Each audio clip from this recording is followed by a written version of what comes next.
오늘 데살로니가 후서 마지막 말씀입니다. 데살로니가 후서 3장 13절, 우리 한 절만 읽겠습니다. 데살로니가 후서 3장 13절, 우리 한 절만 다 같이 한 목소리로 읽겠습니다. 다 찾으셨죠? 같이 읽겠습니다. 시작. 형제들아, 너희는 선을 행하다가 낙심하지 말라. 아멘. 자, 여러분, 우리가 신앙생활을 하다가 신앙생활을 하는데도 불구하고 좀 실망할 때가 좀 있지요. 네. 교회를 다니기 시작하면 교회를 다니기 전보다 훨씬 더 내가 걱정거리도 없어지고 좋은 일만 생겨야지. 그게 하나님이 살아계신 증거 아닐까? 내 삶에 늘 세상 사람들이 봐도 야, 너 복 받았네. 그런 일만 터진다면 얼마나 복음을 전할 때도 좋을까요? 그죠? 봐라, 내 봐라, 나 이렇게 거지 같았는데 이제 엄청 잘 살게 됐다. 그리고 우리 자식들 다 좋은 대학 갔다. 장수한다. 안 아프다. 문제가 하나도 없는 인생이 되어버린다면, 야, 이게 참 어떻게 보면 우리가 하나님을 전하는데 더 좋을 것 같아요. 근데 우리 인생을 가만히 보면 그렇지 않은 경우가 훨씬 더 많죠. 우리 인생에는 참 근심거리, 걱정거리, 염려거리, 그리고 때로는 실망하고 낙심할 때도 있습니다. 오늘 이 데살로니가 교회는 이제 태어난 지 얼마 안 된 교회입니다. 이방인들 교회고, 예수 믿는 것만 해도 참 힘든 상황 시기였어요. 예수 믿으면 핍박이 있었고 손해를 감수해야 됐었고요. 경제적인 손해, 그리고 대인관계의 손해, 그리고 때로는 목숨이 위태롭기도 했습니다.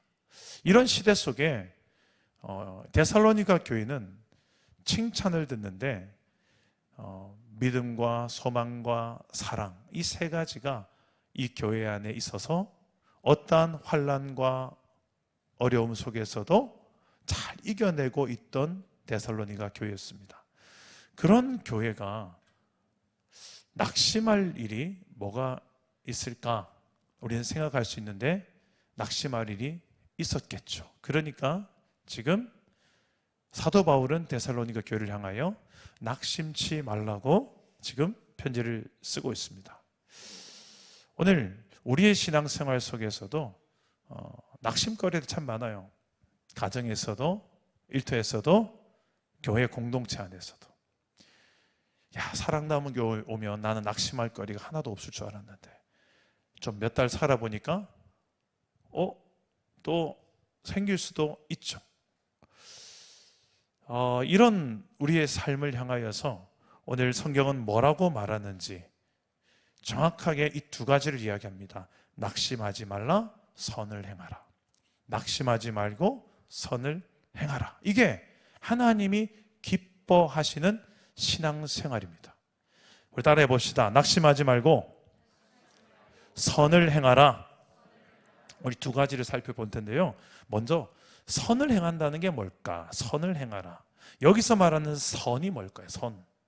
데살로니가 교회에 지금 어떤 상황인지를 좀 알아볼 필요가 있습니다. 어떤 일이 있었을까? 우리 오늘 데살로니가 후서 3장 6절 말씀을 우리 한번 읽어보도록 하겠습니다. 성경을 보시고 읽어도 좋고 자막을 보시고 화면을 보시고 읽어도 좋겠습니다. 6절 함께 읽겠습니다. 시작. 너희를 명하노니 게으르게 행하고 우리에게서 받은 전통대로 행하지 아니하는 모든 형제에게서 떠나라. 아멘. 자, 이 데살로니 교회에 어떤 사람이 있었습니까? 보니까 게으르게 행하는 사람이 있었어요. 여러분, 게으르게 행하는 사람. 여러분, 게으르게 하는 사람이 어딜 가나 다 있죠.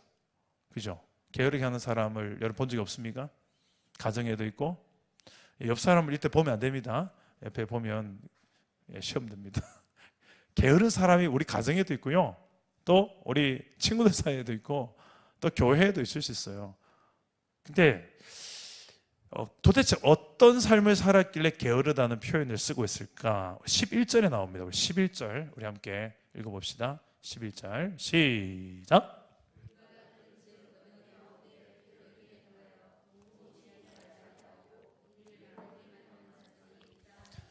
자, 게으르게 행하는데 어떻게 게을렀다고요? 도무지 일을 하지 않고 일 안 하는 데서 끝이는 게 아니라 일을 만든다. 미치는 일이죠. 그냥 일 안 하면 그냥 일 안 하고 잠자코나 있지. 일을 안 하는 데서 끝나니까 일을 만들어. 그 일 누가 합니까? 부지런한 사람, 열심히 있는 사람, 성숙한 사람, 훈련된 사람.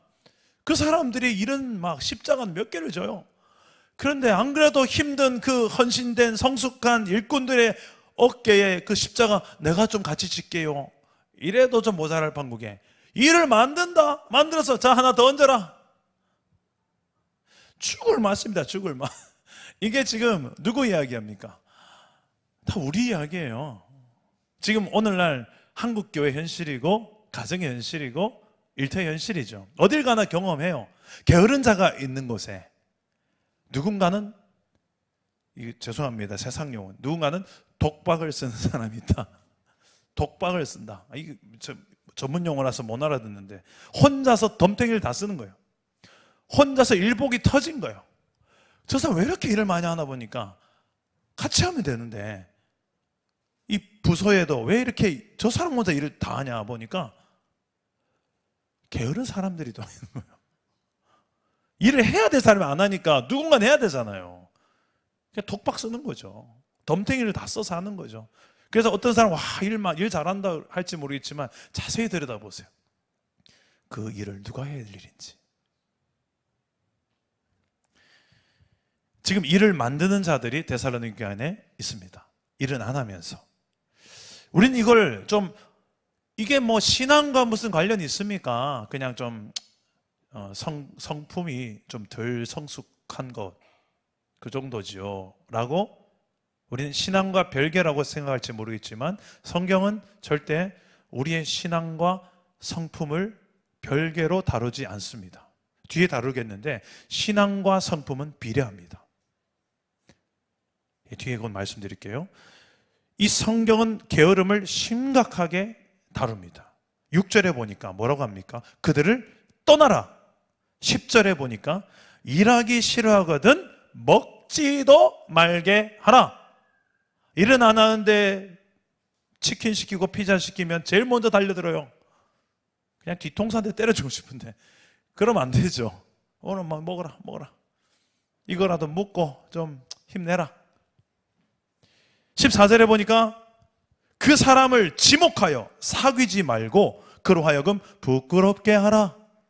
야, 전 여기서 충격이었어요. 그 사람을 지목하래요. 이때 잘 지목해야 되는데 제일 시험 안 될 사람이 누굴까? 우리 이채연 집사님. 이채연 집사님을 이렇게 지목하는 거예요. 집사님, 어쩌면 그렇게 일을 만들게만 하시고 일은 안 하시면서 그럴 수 있어요, 집사님. 그 일 좀 그만 만드세요. 그러면서 그분과 사귀지 말고 그 사람을 부끄럽게 하라는 거예요. 여러분 교회에서 이러면 이채연 집사님 그 다음 주에 교회 나오시겠습니까? 교회 바로 옮기죠. 거의 현실 불가능할 이야기를 성경에서 말씀하는데 그 정도로 이 게으름에 대해서는 아주 심각하게 다루는 거예요. 우리는 그냥 별것 아닌 것처럼 좀 게으를 수 있지. 그럴 수 있지. 대부분 다 게으르잖아. 근데 성경은 절대 그렇지 않다는 거예요. 그들은 왜 이렇게 일하기 싫어하는 게으름에 빠진 사람이 있었을까요? 이유가 있을 거 아니에요. 데살로니가 후서 2장 오늘 본문 말씀 바로 앞장에 가보면 이유를 찾을 수가 있습니다. 어떤 일이 있었는가? 거짓된 가르침을 가르치는 자들이 있었어요. 어떤 거짓된 가르침이었습니까? 지난 금요 성령 집회 때 이야기했는데 예수님이 다시 재림하신다. 지금 때가 됐다는 거예요. 어떤 사람은 영으로 나는 그 계시를 받았다. 어떤 사람은 카드라 방송. 누가 카드라? 어떤 사람은 사도들에게서 이런 편지가 왔다.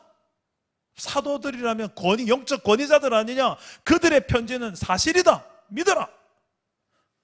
이렇게 하면서 이게 거짓된 가르침이 퍼진 거예요.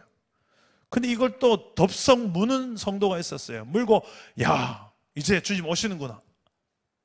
여러분, 주님 오신다 하면 더 깨어서 기도하고 말씀대로 살고 전도하고 주님 앞에 설 준비를 해야 될 텐데, 그게 아니라 어떤 현상이 일어났냐면, 이제 일하지 말자, 출근하지 말자, 셔터문 내려라, 오직 말씀과 기도로만 살자, 평소에는 안 하던 갑자기 찬송 부르자, 주암상 기도 올라가자, 전도팀이 갑자기 권사님 전도 안 합니까?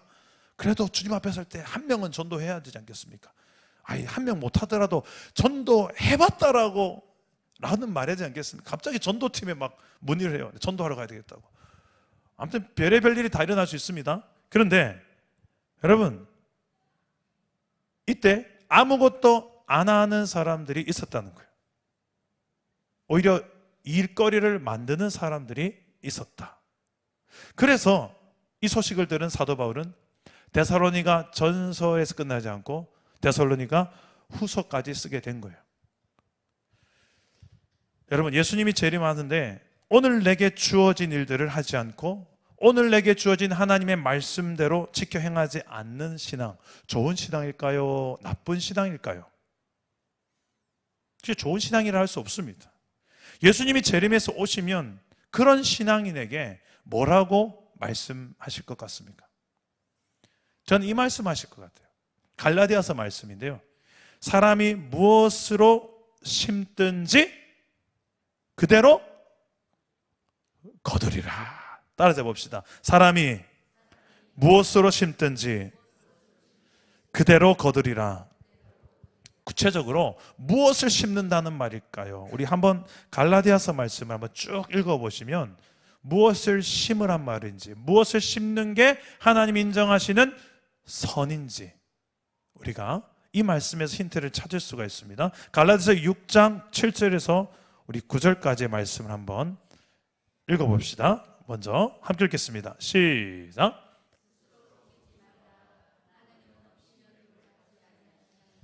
사람이 무엇으로 심든지 그대로 거두리라. 자기의 육체를 위하여 심는 자는 육체로부터 썩어질 것을 거두고 성령을 위하여 심는 자는 성령으로부터 영생을 거두리라. 우리가 선을 행하되 낙심하지 말지니 포기하지 아니하면 때가 이름에 거두리라. 아멘. 자, 여기서 선을 행한다. 우리가 선을 행하되 낙심하지 말지니 포기하지 아니하면 때가 이름에 거두리라. 여기서 선을 행한다는 게 뭘까? 이 말씀에 의하면 선을 행하는 것은 성령을 따라서 행하는 것입니다. 여기서 선을 행한다는 것은 성령을 따라서 이렇게 심는 것입니다. 여기서 선을 행한다는 것은 성령의 생각을 따라서 씨를 뿌리는 삶입니다. 언제 자라나서 나서 열매를 맺을지는 그것은 그 결과는 나와 상관없습니다. 그때는 하나님께 맡기고 거두시는 하나님이시고 나는 뿌리는 역할을 하는 거예요. 때가 되매 거두리라. 따라서 해봅시다. 때가 되매 거두리라. 보세요. 성령을 따라 심으면 성령을 따라 심은 만큼 그 때가 되매 자라나서 거두게 되고요. 반대는 육체의 욕심을 따라 행하는 삶입니다. 이 두 중에 우리는 하나를 선택하게 되어 있어요. 난 둘 다 선택 안 하는데요. 그런 건 없습니다. 둘 중에 하나밖에 없습니다. 육체를 따라 선택하는 삶이냐, 성령을 따라 선택하는 삶이냐. 성경은 딱 이 두 가지로 제시합니다. 성령을 따라, 성령의 생각을 따라서 심는 삶, 행하는 삶, 뿌리는 삶을 살면 그것을 하나님은 선한 선을 행하는 것으로 여기십니다. 그리고 어떻게 이것을 그런데 구분할까요? 어떤 게 성령을 따라, 성령의 생각을 따라 행하는 거고 어떤 게 내 육체 욕심을 따라 심는 것일까? 요게 헷갈릴 때가 있어요. 그거 헷갈리지 말라고 그 말씀 뒤에 말씀들이 더 중요한 말씀이 있습니다. 요걸 읽어보셔야 돼요. 갈라디아서 5장 16절에서 26절, 좀 긴데 요건 우리 남자와 여자가 서로 교독하도록 하겠습니다. 우리 짝수 남자가 읽겠습니다. 남자가 먼저 16절 시작. 너희는 성령을 따라 행하라. 그리하면 육체의 욕심을 이루지 아니하리라.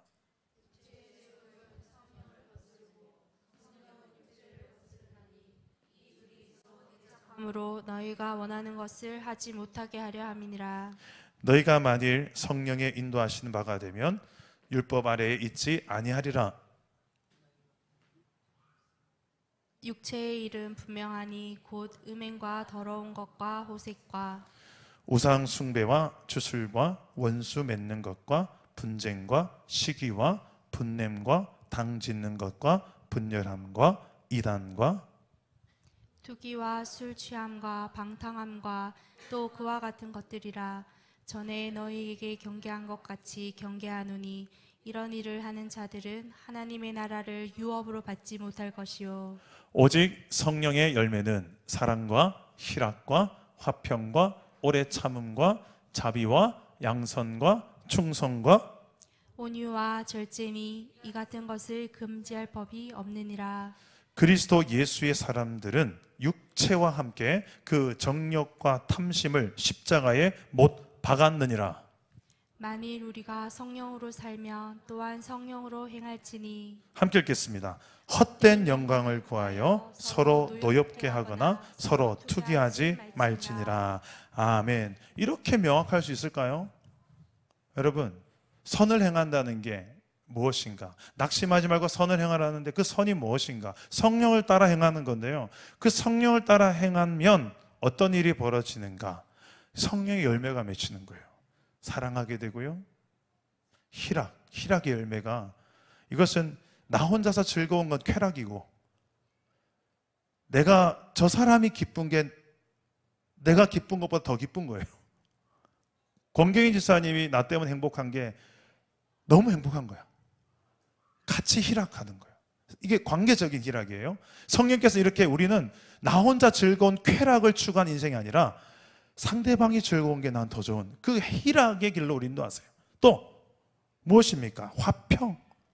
화평하는 것, 그리고 오래 참는 것, 그리고 자비를 베푸는 것, 양선을 행하는 것, 충성 신실한 것, 그리고 온유한 것.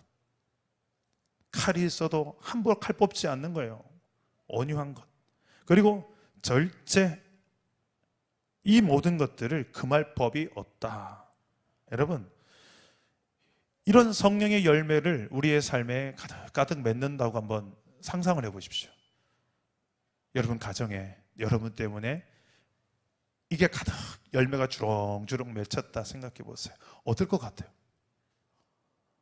여러분 남편과 여러분 자녀들이 여러분 입술과 인격과 삶을 통해 이런 열매가 맺히는 걸 보면서 여러분 가족들이 무슨 생각을 할까요? 야, 당신이 믿는 그 하나님은 정말 좋은 분인가 보다. 당신이 이렇게 사는 것 보니까 야, 난 어떻게 그렇게 난 못 살 것 같은데? 예수 믿지 않는 남편이라면 이런 말을 할 거예요. 예수 믿지 않는 자녀, 예수 믿지 않는 부모가 있다면 야야, 너 보니까 진짜 하나님 참 좋은 분 같다. 야, 이런 말을 들을 수밖에 없지 않겠습니까?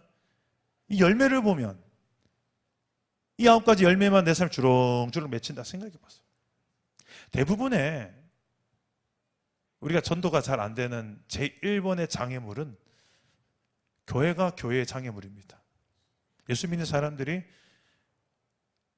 이렇게 못 살아서 열매가 없으니까, 성령을 따라 살지 않으니까, 그냥 난 천국만 갈래요 하는 믿음이니까 죽고 나서 천국만 가면 됐죠. 뭐 이 땅에서는 그냥 적당히 즐기고 적당히 카트라인으로 천국만 꼬리다면 되죠. 뭐 그러니까 열매가 없고요. 열매가 없으니까 주변 사람들이 네 삶을 보니까 하나님 안 살아계신 것 같다. 너나 잘 믿어라. 말은 그렇게 안 할지 몰라요. 근데 속으로 다 그렇게 생각할지 모르요. 너나 잘 믿어라. 너. 그냥 교회만 왔다 갔다 하지 말고 네 삶을 보니 나는 별로 안 믿고 싶다. 겉과 속이 다르고 앞과 뒤가 다르고 말과 행동이 다르고 직장 동료들 아무도 네 안 좋아한다. 아나. 알긴 아나.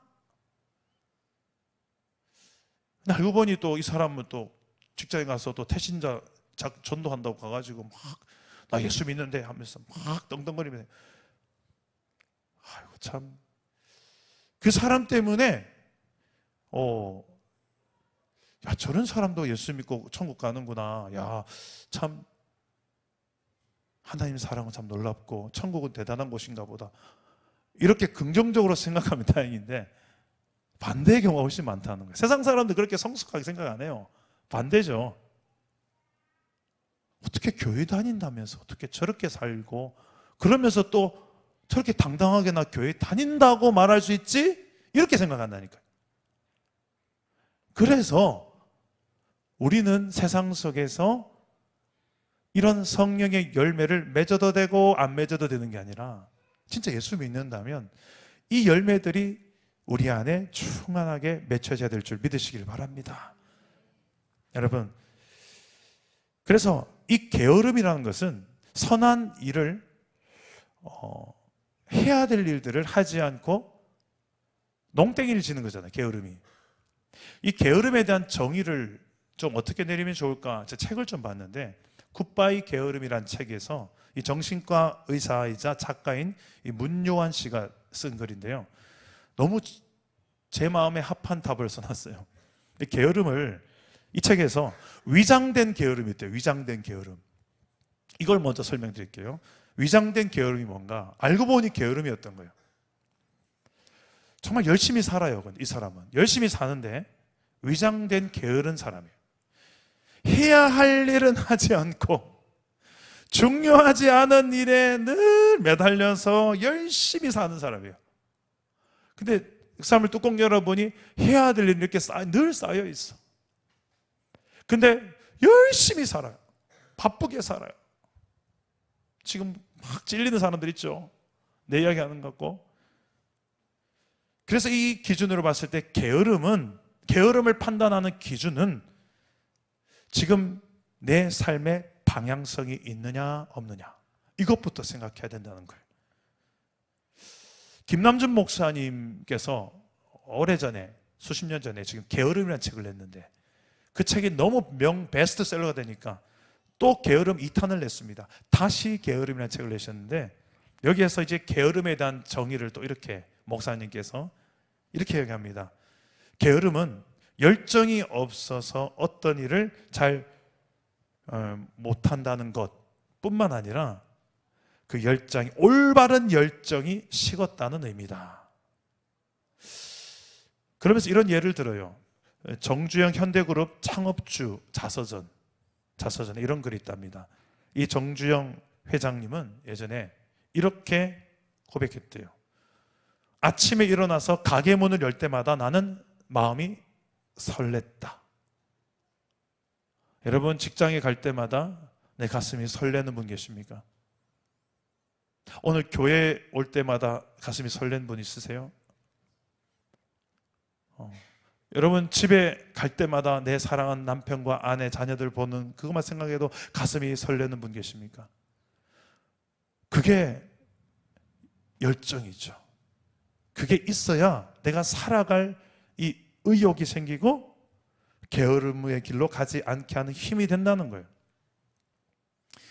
여러분이 죽고 나면 무덤의 비석에 글이 하나 새겨질 거예요. 여러분 비석에 뭐라고 새겨질 것 같습니까? 죽고 나서. 만약에 어떤 사람의 비석에 이렇게 기록되어 있다고 생각해 보십시오. 사람으로 태어나 그냥 열심히 살다가 죽었다.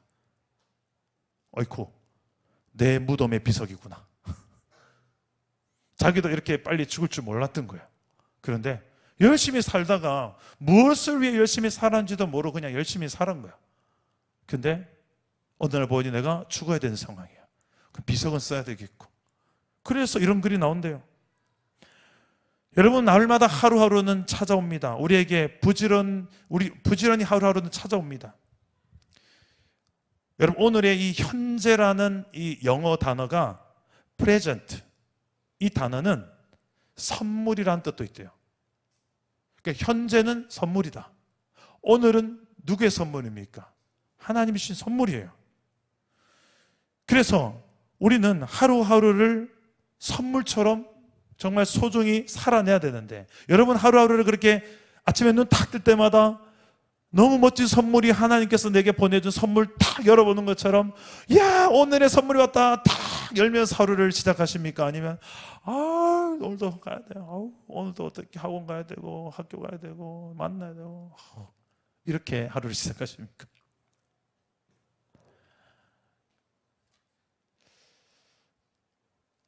오늘 하루는 정말 하나님 주신 최고의 선물로 우리가 인정하는 삶이 무슨 삶일까요? 정말 해야 될, 내게 주어진 하루하루의 하나님이 주신 정말 내가 해야 될 삶, 그게 무엇인지를 깨닫고 발견하고 내가 정말 열정을 가지고 살아가고 싶은 그 목적이 있을 때에 우리는 이런 하루하루가 선물처럼 느껴질 거예요. 근데 목적이 뭔지, 내가 왜 살아야 되지? 그러면 그냥 하루하루 그냥 죽기 싫어서 죽지 못해 살죠. 그냥 입에 풀칠은 해야 되니까 직장생활 하죠. 남들 다 이렇게 사니까 나도 그냥 살죠. 그 이상의 목적이 없는 거예요. 내가 이래야 자식들 공부시키고 먹이니까 그냥 일하죠. 결혼은 했고 내 처자식 먹이 살려야 되겠고. 근데 그게 내 인생의 목적이다라고 생각하니까 좀 살짝 뭔가 부족하고, 내 인생이 그냥 이 목적을 위해서 살아가야 되는 건가? 그냥 길어야 8, 90 인생을 그렇게 생각하니 좀 생각이 많아집니다. 우리 하루의 삶에 하나님의 뜻, 성령께서 예수 믿는 자 안에 오셔서 성령께서 우리 안에 생각을 주세요. 우리가 해야 될 일이 무엇인지, 그리고 하지 말아야 될 게 무엇인지, 해야 될 생각과 말이 무엇인지, 하지 말아야 될 생각과 말이 무엇인지 우리 안에 성령께서 알게 하십니다. 그 성령의 생각을 따라서 순종하는 사람, 그 성령은 절대로 성경에 위배되는 것을 우리에게 요구하지 않습니다. 그래서 성경 붙들고 성령 의지하면서 그 순종하는 삶을 사는 게 우리 인생의 중요한 목표요, 목적이 될 수 있기를 주님의 이름으로 축복합니다.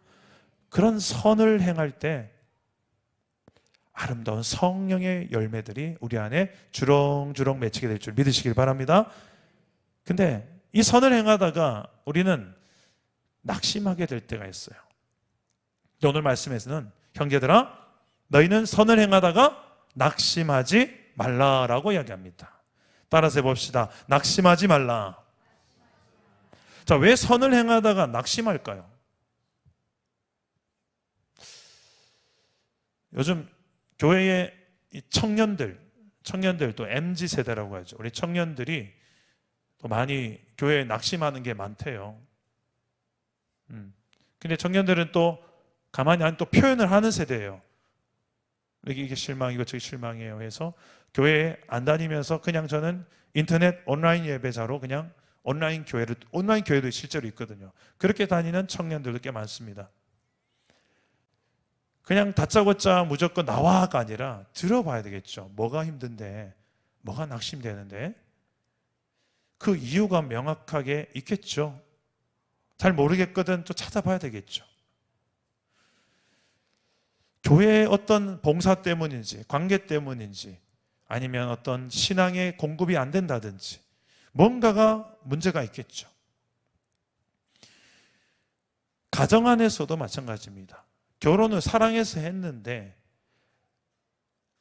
매일 밤마다 헤어지는 게 너무, 데이트하고 헤어지는 게 싫어서, 야, 결혼하면 매일 밤마다 봐서 나는 결혼하면 너무 좋을 것 같아 해서 결혼했는데 매일 밤마다 봐야 되는 게 제일 큰 고문이 되는 그런 결혼 생활이 될 줄이야 누가 알았겠습니까? 제 이야기 아닙니다. 제발 저를 그렇게 보지 마십시오.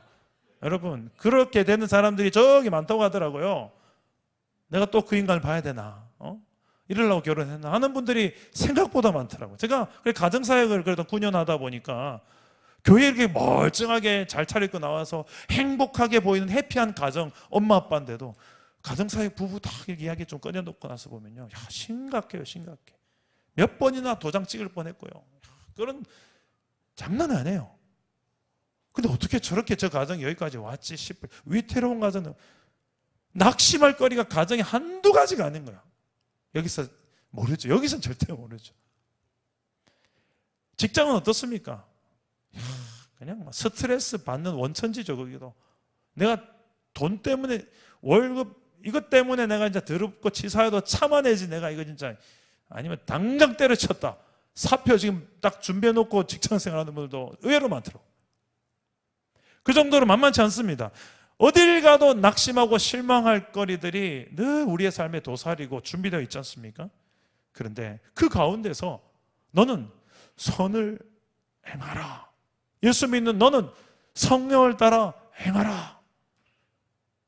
그렇게 행하다가 낙심할 거리가 생길 수 있는데, 그때 너는 낙심하지 말아야 된다.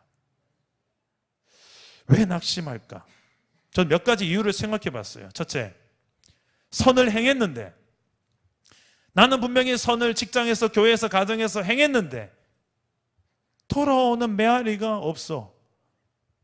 고마워하지도 않고, 뭐가 상황이 더 나아지지도 않고, 오히려 나를 이상하게 오해해. 저 분명히 뭔가 꽁꽁이 속이 있을 거야. 사심이 있을 거야. 심지어는 악으로 돌아올 때가 있어요. 선을 행했는데 악으로 돌아올 때 있어요. 여러 세세 명이 모여가지고 나에게 험담을 하는 거예요. 그리고 선을 행했는데 그 선을 받는 그 상대방이 나랑 너무, 그 사람은 그걸 선으로 여기지 않는 거예요. 나는 그걸 별로 안 좋아하는데, 이 서로가 다른 거예요. 다른 거예요. 교회 안에서도 서로가 너무 다르다 보니까, 난 이게 하나님 기뻐하신 뜻이라고 생각했는데 이 사람, 나는 그거 아니라고 생각하는데, 그래서 서로 부딪힐 때도 있습니다. 너무 달라서 낙심하고 그럴 때가 있다는 거예요. 그리고 마지막입니다. 왜 선을 행하는데 낙심할까? 생각보다 내가 선하지 않구나. 생각보다 내가 참 악하구나.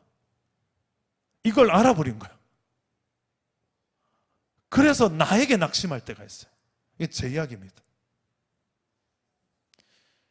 제가 볼 때 저는 이런 경험들이 너무 많아요. 선을 행하다가 낙심해 본 경험만 해도 책을 한 권 쓸 것 같습니다. 그래서 때려치워버리고 싶을 때가 한두 번. 내가 왜 이 짓 해야 돼? 나 예수 안 믿었으면 절대 내가 먼저 이렇게 손 안 내민다? 내가 먼저 안 그런다? 근데 어느 순간 또 내가 그러고 있어요. 내가 죽었다 깨어나 안 그런다 해놓고 또 그러고 있어요. 내가 하고 있어요. 이 등신 같은 게 하면서 또 그러고 있어요. 뭐 뒤통수 맞고 옆통수 맞고 해도 또 그러고 있어요. 그 내가 왜 이러나 생각해 봤어요. 그렇게 당해놓고도. 그래서 제가 알아낸 진리는 그거예요. 이 말씀 보니까 포기하지 않으면 때가 이름에 거두리라.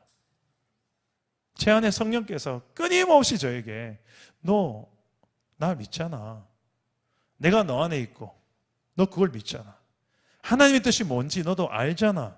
이 상황에서 하나님이 기뻐하시고 선하시고 온전한 뜻이 무엇인지 너 알잖아. 그거잖아. 그 말 해야 되지. 그렇게 행동해야 되지.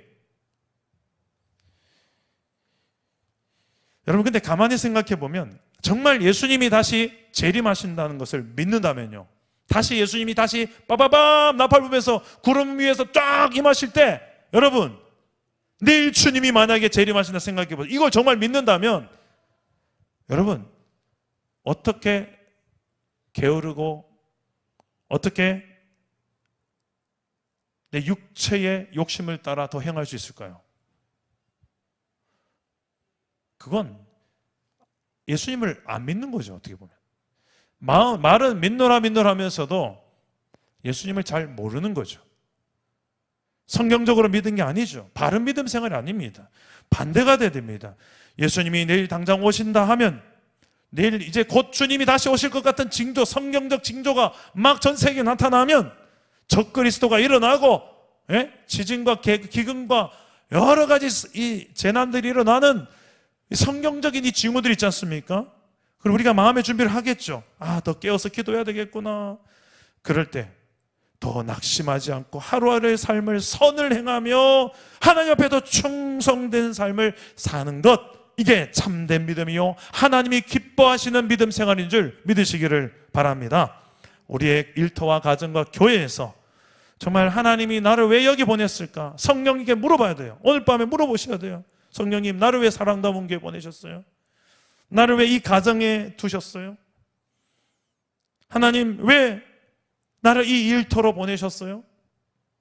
성령님께 묻고 그 성령의 생각을 따라서 너 그것 때문에 거기 있잖아. 내가 왜 여기 있는지를 목적을 알아야, 그리고 내가 해야 될 무슨 일인지 알아야 열정이 생기지 않겠습니까?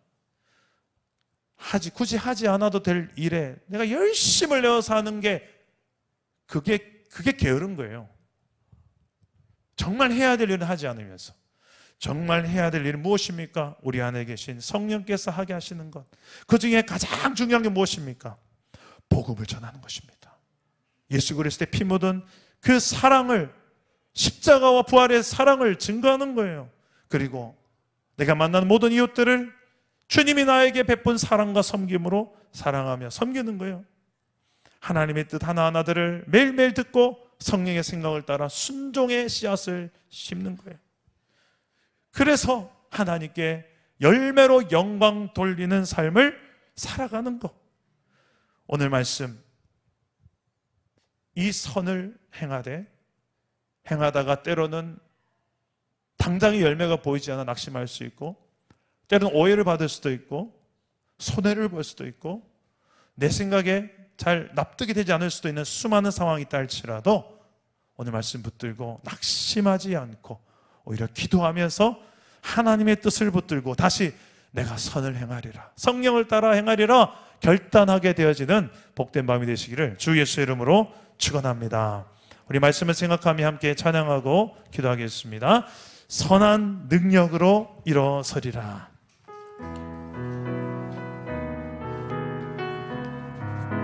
성령의 생각, 성령의 그 선한 생각, 성령의 그 선한 능력으로 우리를 이끌어 주옵소서. 주 선한 능력으로 하느시네, 그 크신 팔로 날 붙드시네. 절망 속에도 흔들리지 않고 사랑하는 주 얼굴 구하리. 선한 능력으로 일어서리. 주만을 제하리 믿음으로. 우리 고뇌 안에 주 오실 그날, 영광의 새날을 맞이할. 이전입니다. 이전의 괴로운 날에 애워싸고 고난의 길을 걷는다 해도 주님께 모두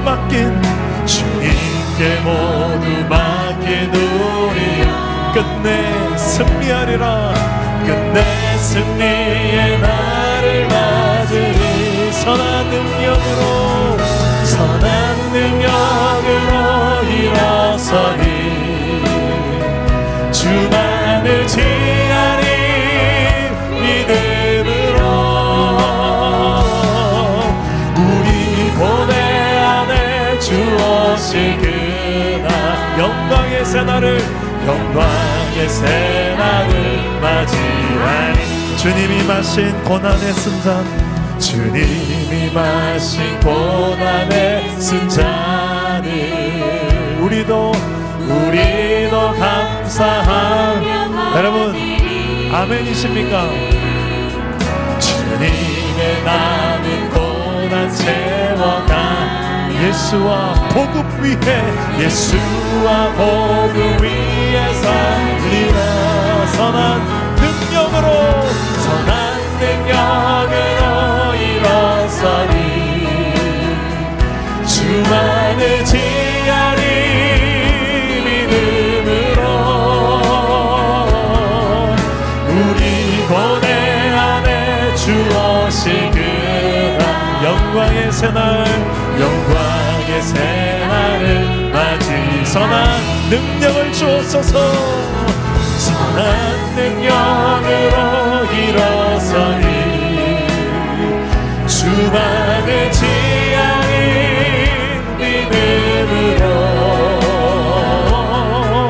우리 고뇌 안에 주오실 그날 영광의 새날 영광의 새날을 맞이하니. 우리 함께 기도합시다. 주여, 우리에게 성령의 그 선한 능력으로 우리와 함께하여 주시옵소서. 어떠한 고난이 있고 손해가 있고 내 뜻대로 결과가 빨리 안 이루어진다 할지라도 낙심하지 말게 하여 주옵소서. 주께서 내 안에 함께하고 계시기 때문에 이겨내게 하여 주시고, 게으르게 내가 허탄한 헛된 영광을 구하며 헛된 세상의 즐거움을 위해서 더 열정을 내지 않도록 하나님의 그 선한 뜻을 위해서 열정을 다하여 달려갈 수 있는 그런 인생, 그런 우리 청년의 때, 그런 우리의 인생 되게 달라고 우리의 자신의 삶 오는 말씀을 거울 삼아 비춰보면서 우리 주님 앞에 결단하며 기도하며 나가겠습니다. 우리 주님 세 번 찾습니다. 주여, 주여, 주여. 우리의 삶에 선한 능력을 함께하여 주시옵소서. 선한 능력으로 일어서니 주만을 지하리 믿음으로 우리 고뇌 안에 주오실 그날 승리의 날 승리의 새날을 맞이 주만 선한 의지하리라. 선한 능력으로 일어서니 주만을 지하니 하나님만 의지하며 이 모든 악한 환경 속에서도 선한 능력을 일어나게 하여 주시옵소서. 성령의 선한 생각을 따라서 우리가 마른다운 하나님 나라의 열매를 맺게 하여 주옵소서. 사랑과 희락과 화평과 오래 참음과 자비와 양성과 충성과 온유와 절제의 열매를 맺으며 하나님, 내가 더 이상 육체의 욕심을 따라 살지 말게 하시고 내 안에 모든 육체의 욕심은 이미 예수를 믿는 그 순간에 십자가에 못 박혔느니라. 십자가에 예수와 함께 못 박혔느니라. 나의 사망 신고를 선언하며 내가 죽고 내 안에 예수로 사는 인생이 무엇인지, 내 안에 성령의 생각을 따라 사는 게 무엇인지, 우리의 삶을 통하여 열매를 통하여 내 안에 사시는 예수를 증명하며 내 안에 일하시는 성령님을 우리가 모델을 경험하며 열매로 증명하는 인생 되게 하여 주시옵소서. 우리의 입술에, 우리의 성품에, 우리의 행위에 아버지 하나님 이런 성령의 열매들이 가득가득 전하기를 소망하오니 주여 성령으로 역사하여 주시옵소서. 눈을 들어 산을 보아라. 너의 도움 어디서 오나. 천지지신 너를 만드신 여호와 하나님께로다. 여호와께로 눈을 들어 산을 보라. 눈을 들어 산을 보아라. 너의 도움 어디서 오나. 천지지신 너를 만드신 분 여호와 하나님께로다. 여호와께로다.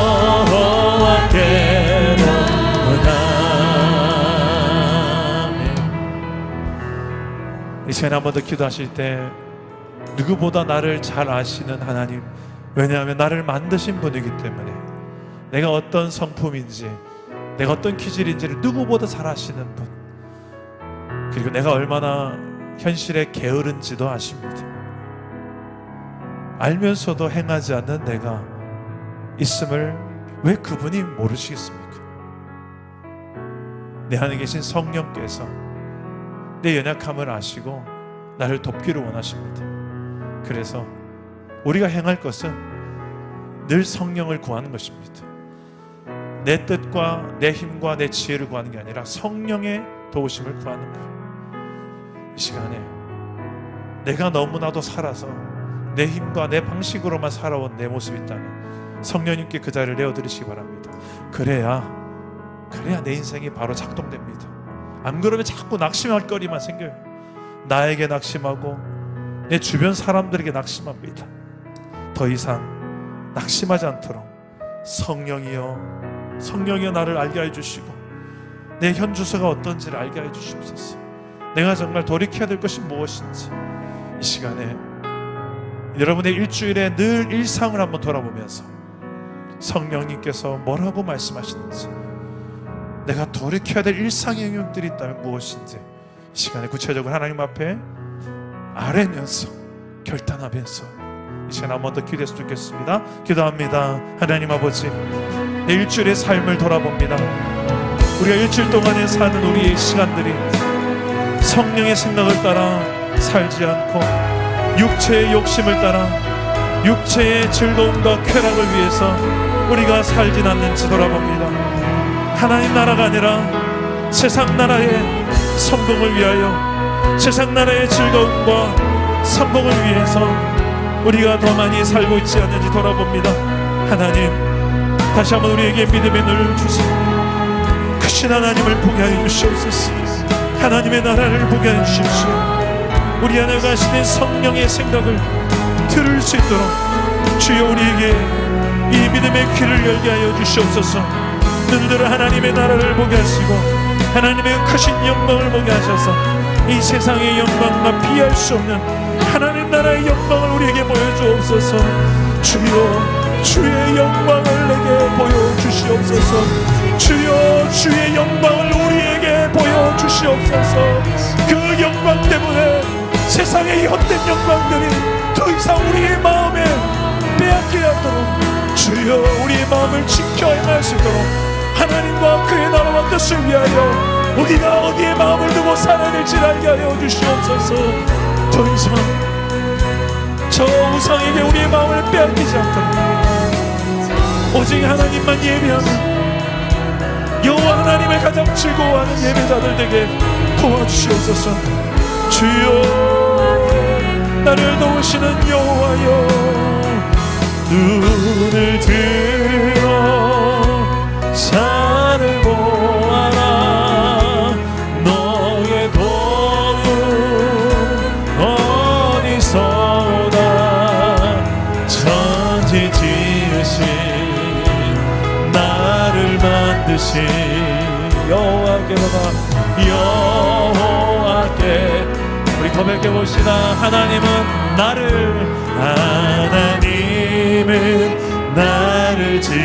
지키시는 자, 나의 우편에 그늘 되시니. 낮에 해와 밤에 달도 나를 해치 못하니. 나를 해치 못하니. 하나님은 나를 지키십니다. 하나님은 나를 나의 환난을 면케 하십니다. 나의 환난을 면케 그가 나를 지키시리라. 그가 나를 지키시 나의 주님을 지키시리라. 눈을 들어 산을 보아라. 나의 도는 어디서 오나. 천지 지으신 나를 만드신 분입니다. 여호와 하나님, 여호와께 마지막으로 고백합시다. 눈을 들어 산을 보라. 눈을 들어 산을 보아라. 나의 도움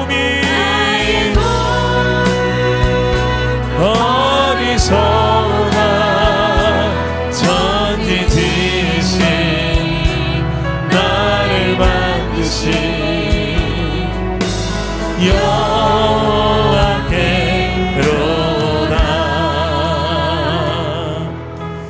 우리 한번 기도하실 때 우리 하나님 앞에 이 기도했으면 좋겠습니다. 내 안에 계신 하나님을 가장 즐거워하는 삶을 살게 하여 주옵소서. 세상 그 무엇보다 하나님을 가장 즐거워하게 하옵소서. 그리고 하나님 앞에 감사하는 삶을 살게 하여 주옵소서. 우리가 이 하나님을 즐거워하는 것, 그리고 하나님 앞에 감사할 줄 아는 인생, 그거 우리가 참 필요한 것 같아요. 우리가 의외로 하나님보다 너무 다른 것들을 많이 즐기고 있고 하나님께 받은 은혜는 많지만 우리가 인정을 못하고 그래서 감사하지 못하는 게 너무 많습니다. 기도는 이거 발견하는 시간입니다. 기도는 하나님을 발견하는 시간이에요. 내 인생 가운데 하나님은 어떻게 이미 은혜를 베푸셨고 지금도 베풀고 계시고 나를 사랑하고 계신지를 발견하는 게 기도예요. 그분의 뜻이 또 무엇인지를 발견하는 게 기도예요. 오늘 이 시간에 주여, 내가 하나님을 가장 즐거워할 수 있는 인생 되기 원하고 내가 하나님께 감사하는 인생 되기 원하오니 주님, 내 삶 가운데 어떻게 일하고 계신지를 내가 발견할 수 있도록 성령이여 도와주시옵소서. 계시의 눈으로 나를 보게 하여 주시옵소서. 우리 주님 세 번 찾고 기도하겠습니다. 주님 찾습니다. 주여, 주여, 주여. 하나님, 내 인생 가운데 여기까지 인도하신 하나님의 은혜에 감사합니다. 주님을 가장 즐거워하는 인생으로 우리가 살아갈 수 있는 힘을 허락하여 주시옵소서. 오늘 이 자리에 나온 주의 백성들 한 사람 한 사람에게 하나님께서 주의 영을 부으사 자신의 인생들을 향한 하나님의 그 놀라운 계획과 하나님이 이미 행하고 계시는 놀라운 것들을 발견하게 하여 주시옵소서. 주님, 우리가 알기를 원합니다. 우리가 들으시기를 원합니다. 주님께서 이미 우리를 어떻게 사랑하시고 은혜를 베푸셨는지, 우리의 가정과 일터를 향한 우리 사랑나무 교회 공동체를 향하신 하나님의 그 놀라운 뜻을 발견할 수 있도록 주여 도와주시옵소서. 아버지 하나님, 아버지 하나님, 우리의 이 믿음의 낙함을 위시여 여겨 주옵소서. 하나님을 믿노라면서 하나님 없는 인생을 사는, 하나님을 가장 즐거워하기보다는 늘 하나님이 뒷전인 우리의 삶이, 아버지요, 아버지요, 우리가 가장 하나님을 즐거워하며 하나님의 그 영광을 즐거워하며 하나님의 그 사랑을 즐거워하며 하나님의 나라를 즐거워하며 하나님의 그 선한 뜻을 즐거워하며 우리가 이 길로 걷게 하여 주시옵소서. 주여, 우리의 즐거움과 우리의 행복이, 우리의 기쁨이, 그 이유가 예수 그리스도가 되게 하시고 예수 안에서 항상 기뻐하며 예수 안에서 하나님을 가장 기뻐하며 예수 안에서 감사의 꽃 감사의 열매를 맺을 수 있도록 주여 도와주시옵소서. 아무것도 염려하지 말고 오직 모든 일에 기도와 간구로 너희 구할 것을 감사함으로 하나님께 하느라. 그리하면 모든 지각에 뛰어난 하나님의 평강이 그리스도 예수 안에서 너희 마음과 생각을 지키시리라. 예수 그리스도를 정말 하나님 우리의 삶에 날마다 경험하며 그리스도 안에 있는 진짜 이 평강이 무엇인지를 기도와 감사하는 이 삶을 통하여 우리 그 공동체가 더 많이 누리게 해주시고, 이 하반기가 이제 시작됐습니다.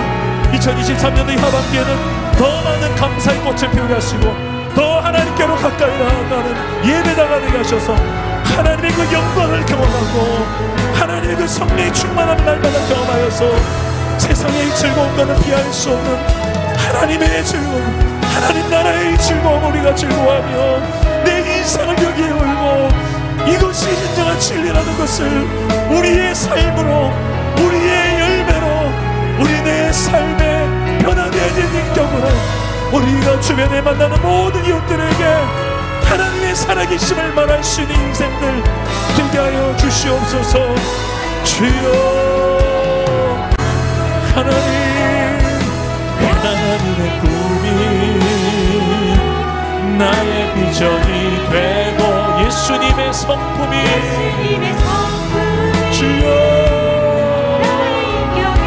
주님 닮은 인격 되게 하여 주시옵소서.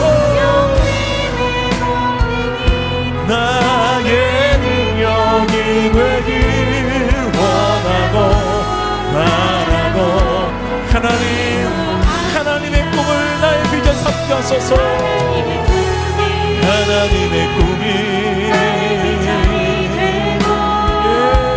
예수님의 성품이 우리가 더 자라나게 하여 주시옵소서. 주님을 향하여 장성한 물량님까지 자라나는 주의 백성들이 되게 하여 주옵소서.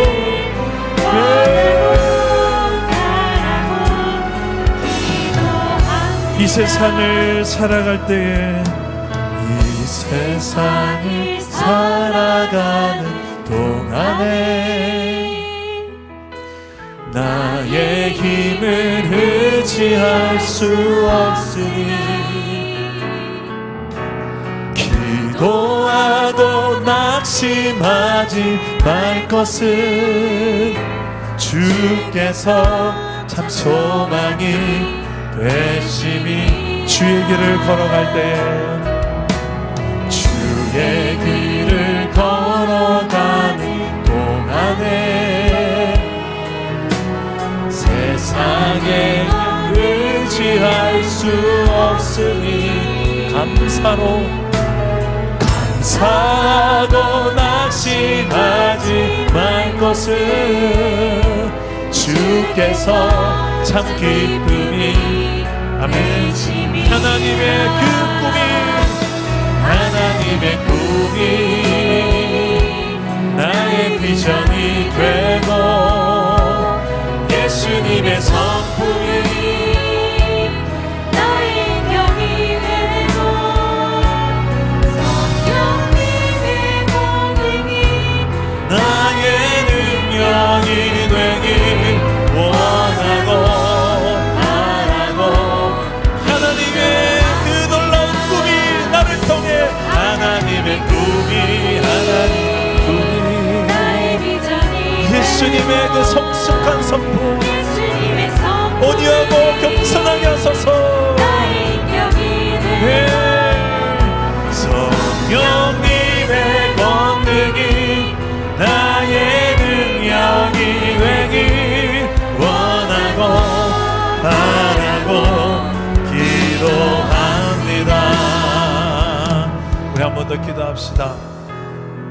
사도 바울이 이 수많은 고난을 뚫고 이제 마지막 편지를 쓴 편지가 있습니다.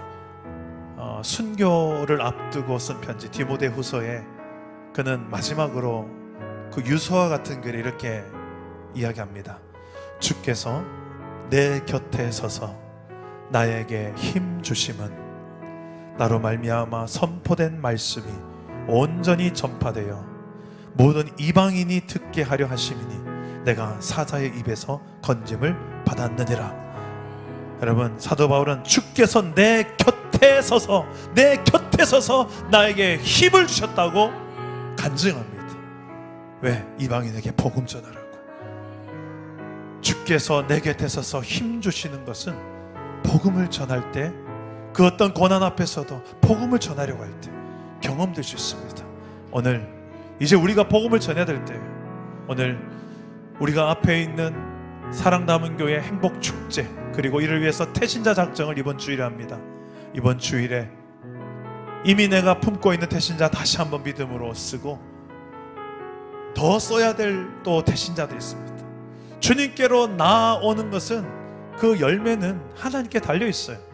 우리는 정말 더 열심히 기도하고 심고 뿌리는 거예요. 믿음으로 낙심하지 않고 끝까지 이 영혼 주님 앞에 나올 때까지 포기하지 않고 하는 거예요. 주님, 이번 주일에 있을 이 태신자 작정주의를 통해서 정말 한 영혼 가정 다음 세대가 살아나는 역사가 일어나게 하여 주시옵소서. 심는 대로 거두는 역사가 일어나게 하여 주시옵소서. 믿음으로 심는 역사가 이번 주일 일어나게 하여 주시옵소서. 우리 주님 세 번 찾고 기도하겠습니다. 주님 찾습니다. 주여, 주여, 주여.